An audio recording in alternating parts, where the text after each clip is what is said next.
మహిళల అభివృద్ధి కోసం భారత రాజ్యాంగం వారికి ఎన్నో హక్కులు కల్పించింది. వారి సౌకర్యార్థం, ప్రయోజనాల కోసం కొన్ని ప్రత్యేక చట్టాలను కూడా రూపొందించింది. ఇందులో ఒకటి ఈ మెటర్నిటీ బెనిఫిట్ యాక్ట్ 1961.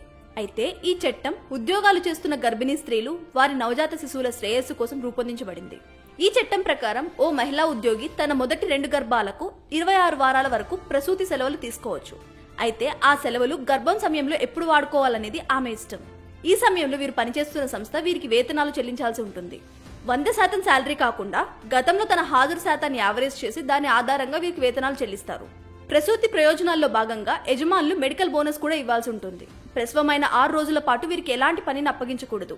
వీరికి శాలరీ ఇవ్వాల్సి వస్తుందన్న ఉద్దేశంతో ఉద్యోగం నుంచి తొలగిస్తే యజమానులపై చట్టరీత్యా చర్యలు తీసుకునే వెసులుబాటు కూడా ఉంది.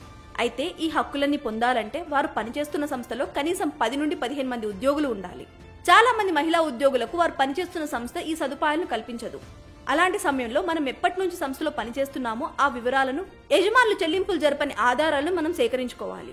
మేనేజర్కి లేదా హెచ్ఆర్కు మన సమస్య తెలిసేలా రాతపూర్వకంగా తెలియజేయాలి. ఆ సంభాషణను రికార్డ్ చేసుకుంటే లీగల్ గా వెళ్ళినప్పుడు ఉపయోగపడుతుంది. ఈ అనధికార పద్ధతులు విఫలమైనప్పుడు మనం లీగల్ గా వెళ్ళొచ్చు. దీనికోసం మనం లేబర్ కమిషన్ ఆఫీస్ లో ఫిర్యాదు చేయవచ్చు. ఆ తర్వాత యజమానిపై లేదా సంస్థపై అధికారులు చట్టపరమైన చర్యలు తీసుకుంటారు. ఒకవేళ ఈ పద్ధతి కూడా ఆలస్యమైతే కార్మిక హక్కుల సంస్థలు, ట్రేడ్ యూనియన్ల సహాయం పొందవచ్చు. ఈ స్వచ్ఛంద సంస్థలు బాధిత ఉద్యోగి తరపున న్యాయపరమైన సహకారాన్ని అందిస్తాయి.